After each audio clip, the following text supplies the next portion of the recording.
ज़िंदगी में ना कोशिश कीजिएगा कि कभी भी ऐसे बंदे से आप पंगा ना लें जो अल्लाह के करम पे चल रहा हो, जिसके ऊपर खुदा का ख़ास करम होता है, जो अल्लाह वाला होता है, जिसको अपने मामलात अल्लाह के ऊपर छोड़ने आते हों, जो अपने तमाम मामलात खुदा के सुपुर्द कर देता हो। आपको ऐसे शख्स से पंगा बिल्कुल नहीं लेना, क्योंकि ये अल्लाह के करीब होते हैं बहुत सारे लोग।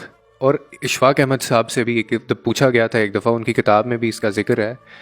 वो कहते हैं कि ऐसे शख्स से आपको बिल्कुल पंगा नहीं लेना जो करम के ऊपर चल रहा होता है अल्लाह ताला के। फिर उनसे किसी ने सवाल किया कि इशफाक साहब, ये जो करम होता है ये कैसे पता चलता है कि इस अल्लाह का करम है किसी शख्स के ऊपर? तो आगे से आपने फरमाया कि इसका तो कोई फार्मूला नहीं है कि अल्लाह का करम किन लोगों के ऊपर होता है या कौन लोग करम वाले होते हैं, लेकिन हाँ, मैंने जो मुशाहिदा किया है वो कहते हैं कि मैं वो आपके सामने रख देता हूँ यानी मैंने जिस जिस को भी देखा है जो करम वाला था, जिसको मैंने करम वाला पाया, उनकी मैं कुछ निशानियां आपको बता देता हूँ। ऐसे लोगों से आपने कभी पंगा नहीं लेना, ऐसे लोगों को कभी आपने तंग नहीं करना, बिला वजह उनको तकलीफ अजियत नहीं देनी आपने, क्योंकि इनका डायरेक्ट अल्लाह के साथ ताल्लुक़ होता है। अब उन्होंने कहा वो कौन सी ऐसी चीज़ें थीं?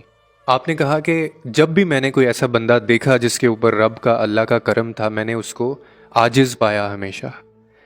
पूरी अकल होने के बावजूद बहुत सीधा सा बंदा, कभी यानी अपने आप को वो इतना स्मार्ट नहीं समझेगा, बिल्कुल सीधा साधा होगा और अपनी अकल को इस्तेमाल ज़रूर करेगा, लेकिन अपने आप को समझेगा नहीं कि मुझे सब कुछ पता है। नहीं, बहुत ज़्यादा तेज़ी नहीं दिखाएगा, फिर उलझेगा नहीं मामलात के अंदर, आपको रास्ता दे देगा, कभी अड़ेगा नहीं आपके आगे। गुस्से में आप ऐसे बंदे को कभी नहीं देखेंगे, अगर गुस्सा आएगा भी तो पी जाएगा। ऐसे लोगों पे अल्लाह का करम होता है। फिर कहने लगे कि इखलास वाला होगा, गलती को मान लेगा, कभी अपनी बात पे अड़ेगा नहीं, मुखलिस आपको होगा, हमेशा रिश्ते निभाने वाला होगा, झूठ नहीं बोलता होगा, हमेशा सरेंडर करने पे यकीन रखता होगा, अना का मसला कभी नहीं बनाएगा।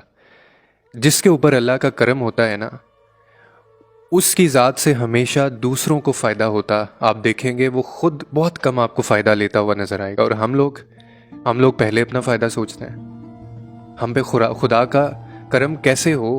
हम वो जो प्रोटोकॉल्स हैं, हम जो रिक्वायरमेंट्स हैं, वो पूरी नहीं कर रहे। फिर वो कहते हैं कि ये हो ही नहीं सकता कि आपकी ज़ात से किसी को फ़ायदा हो रहा हो और अल्लाह ताला आपको नुकसान कर दे। ये हो ही नहीं सकता, ये कानून के ख़िलाफ़ है। कानून कुदरत जो है ना, ये उसके ख़िलाफ़ है, और खुदा अपने कही बात या अपने कानून के कभी ख़िलाफ़ नहीं जाता। ऐसे लोगों के ऊपर खुदा का करम होता है, और ऐसे लोगों से आपको डरना चाहिए, क्योंकि ऐसे लोगों के वकील जो होते हैं ना, वो लोग नहीं होते, खुदा खुद होता है। इशफाक साहब कहते हैं कि मैंने करम वाला जो बंदा होता है ना, मैंने उसको हमेशा एहसान करते देखा है। उसका दर्जन जो है ना, वो 13 का होता है, 12 का नहीं होता। हमेशा अपने हक से ज़्यादा देते हुए देखा उसको, क्योंकि अल्लाह के साथ ताल्लुक़ मजबूत है ना। तो अल्लाह जब देने पे आता है, उसकी जो शान है उस तक तो हम नहीं पहुंच सकते, लेकिन जो अल्लाह को मानने वाला होगा, जिसके ऊपर अल्लाह का करम होगा, वो भी खुले दिल का मालिक होगा। तो इसीलिए अगर आप भी चाहते हैं कि आपके ऊपर भी खुदा का करम हो, तो आपको भी अपना जो दर्जन है ना, वो 12 का नहीं 13 का करना पड़ेगा। आपको भी अपने हक से थोड़ा ज़्यादा देना पड़ेगा, आपको भी कमिटमेंट से थोड़ा ज़्यादा करना पड़ेगा। फिर देखें आपके ऊपर खुदा का करम कैसा होता है। और अगर आप ये हिसाब किताब में पड़े रहेंगे, तो हिसाब के साथ चलेंगे तो हिसाब ही लिया जाएगा और हिसाब ही होगा।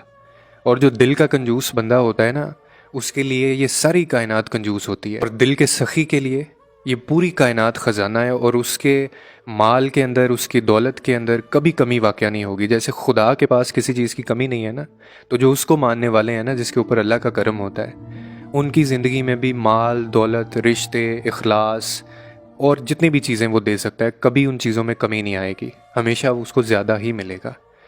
तो इसीलिए जो करम वाले लोग होते हैं ना, उनको कभी कोशिश कीजिएगा कि ज़िंदगी में तकलीफ़ ना दें, क्योंकि उनको तकलीफ़ देंगे तो आप उन बंदों के साथ ज़्यादती नहीं कर रहे हैं, आप अल्लाह के साथ ज़्यादती कर रहे हैं, क्योंकि ये ख़ास लोग होते हैं अल्लाह के। और कोई अगर आप भी चाहते हैं कि आपके ऊपर करम किया जाए, तो आपको ये सारी चीज़ें जो मैंने बातें अभी बताई हैं, आपको ये अपनानी पड़ेंगी, फिर करम होगा अल्लाह का आपके ऊपर।